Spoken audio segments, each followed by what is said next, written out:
くちばしタペストリー第1弾パート3です。こんにちは、くちばし仲間の萌えです。パート3は制作作業3日目と4日目を合わせて1本の動画にしました。お顔周りの部分に入って折り進めてはちょっと見直して何行かほぐしてまた折り進めてっていうのを繰り返した部分なのでできるだけ短くまとめてみました。行が増えたり減ったりまた増えたりで進んでいくのでそういうところにご注目ください。前半はまずはこのほっぺのあたりですね。もうこのほっぺっていうのが、かなり私としては力の入る部分で、このインコのほっぺがもう大好きなんですよね。もうなんか羽の中ではほっぺの羽に並々ならぬ思い入れがあって、もうポコのほっぺの羽ももうほとんどこの約10年間一緒にいた中で多分2枚ぐらいなくしちゃったっていうか回収できなかった羽があるんですけど、ほぼほぼ全部大事に取ってありますもうで前回のパート2でもちょっとお話ししたんですけど、ポコとは毎日一緒に出かけてたので、やっぱこの移動中に羽が抜けちゃったりすると、それはちょっと見落としちゃうっていうか、全部羽を把握できないっていうこともあったのかな。それが多分その2枚ぐらい回収できなかったほっぺの羽なんじゃないかなって思ってるんですけど、もうその2回目このほっぺの羽を回収できなかった時に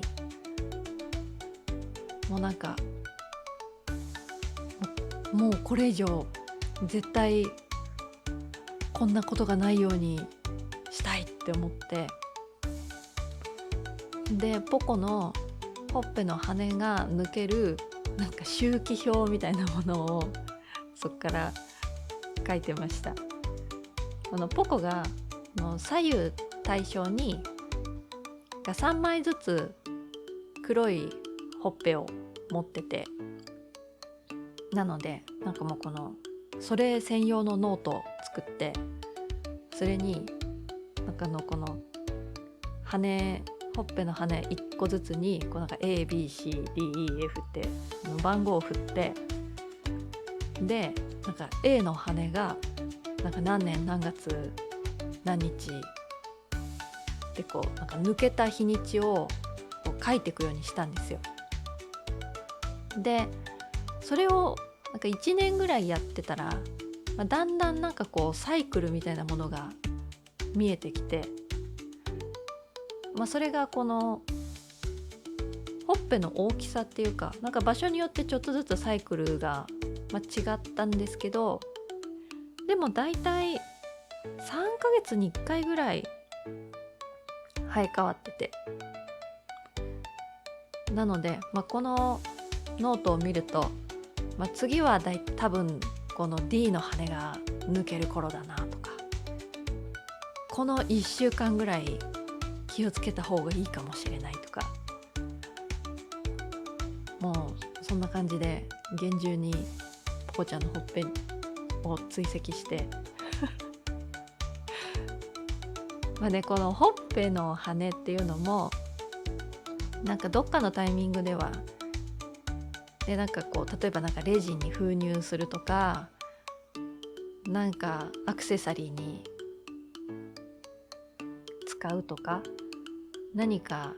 身につけられたりお守りにしたりとか飾ったりとか、なんかこうただしまっておく以外の形にできたらいいなって、長年思ってはいるんですけど、このほっぺの羽が大事すぎて、なんかこうなかなか試しにやってみようみたいには慣れてなくて、なので今もただただ大事に取っておいてあるっていうところなんですけど、これもまたいつかなんか素敵な生かし方みたいなものが見つかった時にはなんか紹介したいですね。で、ここで3日目が終わりかな。ちょっと3日目はあんまり長く作業ができなかった日だったので、これでちょっとこのくちばしの影が出てきたところでしたね。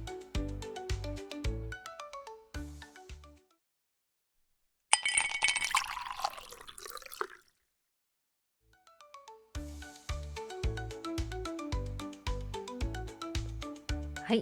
パート3の後半は4日目の作業を中心にまとめました。冒頭まずは何行か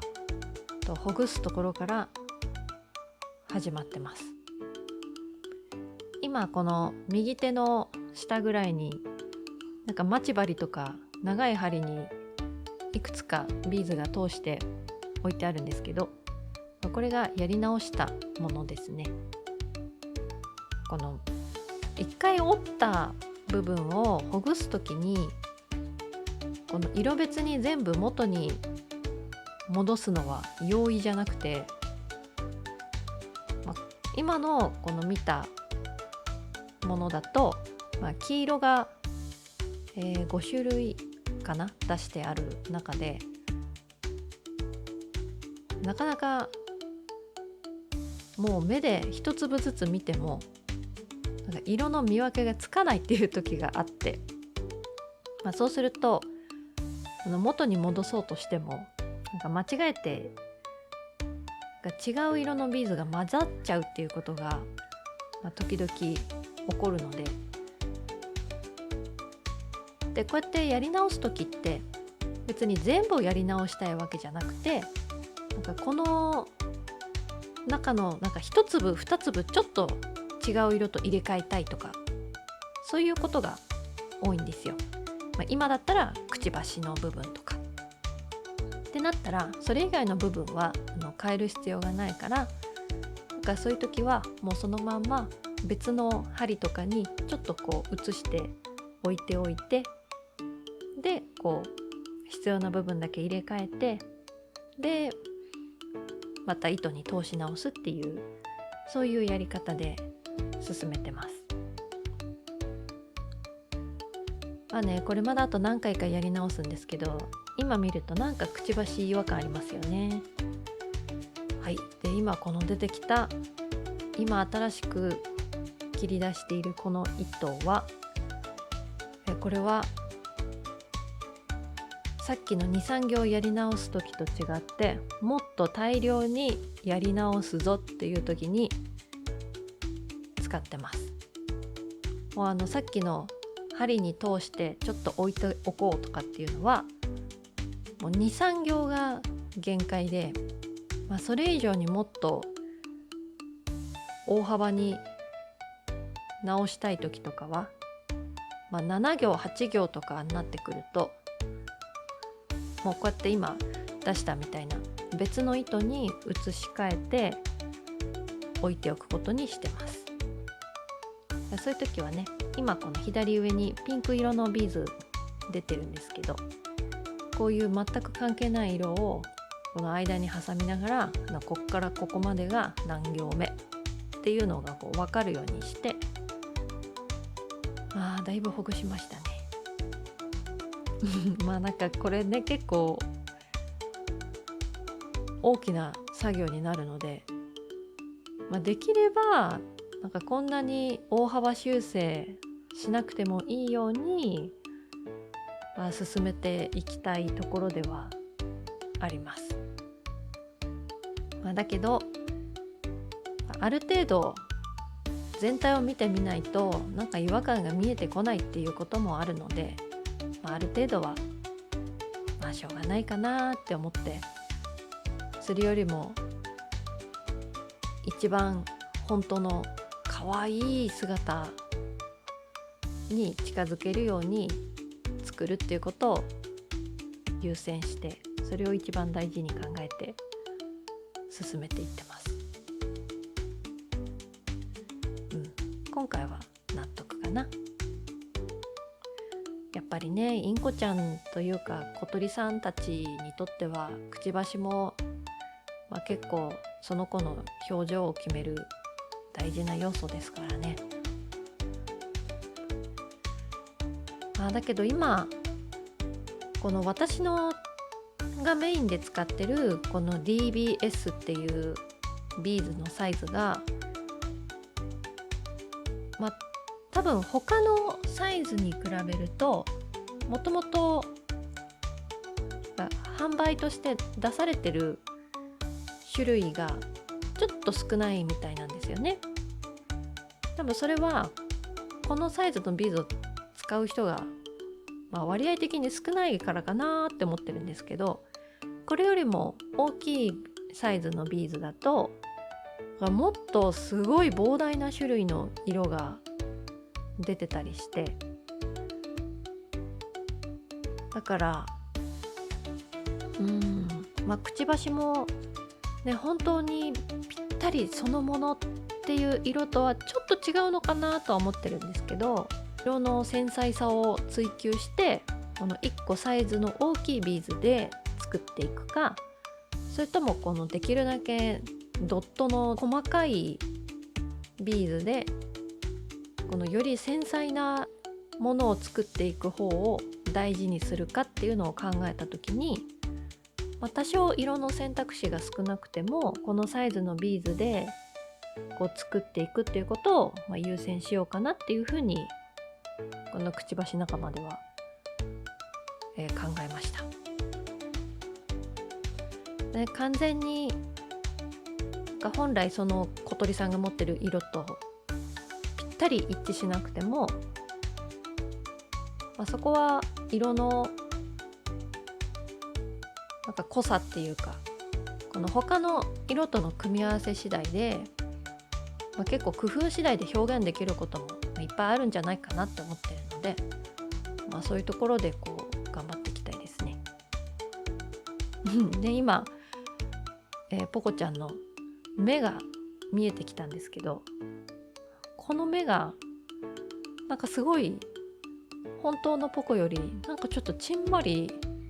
してるなっていうのがちょっと見えてきたので、やり直してますね。やっぱね、目は本当、目自体が小さいから、この目を作るときは、こう真っ黒のビーズ以外にグレーのビーズっていうのを何個か合わせてるんですけど、このグレーっていうのも結構黒に近いグレーからもう白に近い淡いグレーまで何色かある中で、その組み合わせでだいぶお目目の印象が変わるんで、だからそれもこう一旦配置してみてから、これだとちょっとはっきりしなかったなとか、もうちょっとこのお目目に膨らみが画像の方があるなとか、それでちょっと作り直したりしてます。目が違うとちょっと怖くなっちゃったりとか、面白い顔になっちゃったりするので、大事ですよね。で、ここも、私の大好きな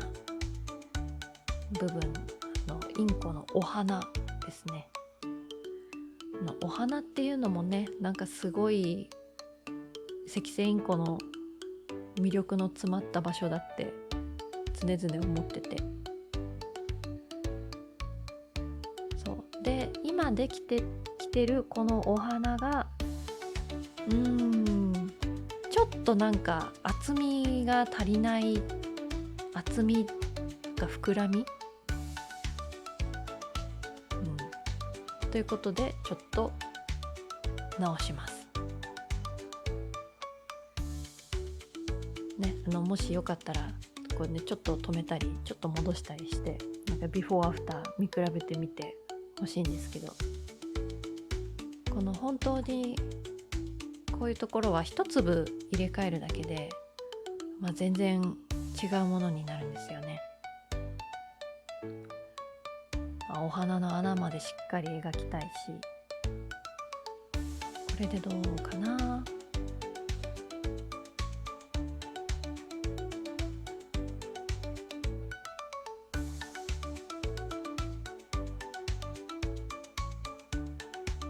いいですね。いいいやお花は大事。よくねポコちゃん本人にも今日もう本当にお花がツヤツヤで素敵だねとかって話しかけてましたけど、お花のなんかスベスベした感じも結構たまらないですよね。私としてはインコのチャームポイントの一つだと思ってます。さあそしてこのね花もできてくるともうだいぶ顔がもうはっきり決まって、もうこの辺はなんか結構楽しくなんか余裕な気持ちでやってるとこですね。ポコはこの正面からはあんまり見えないけれど、この後頭部にかけてはちょっとこう黒いイラカ模様っていうのかな、なんか模様が入ってるタイプなので、その辺を少しグレーで表現しつつ、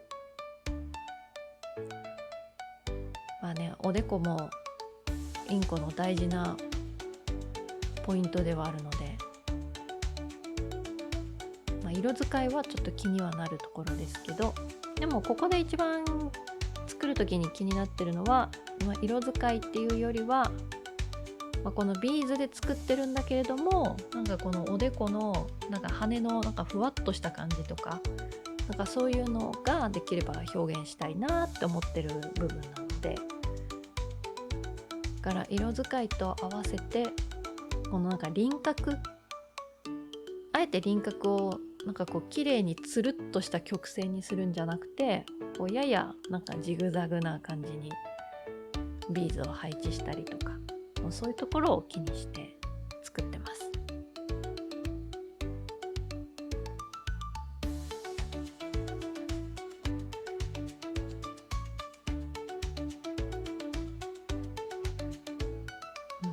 だいぶできてきましたね。これにて4日目終了です。いいなと面白いなと思ってくださった方、チャンネル登録、いいねよろしくお願いします。またパート4お待ちください。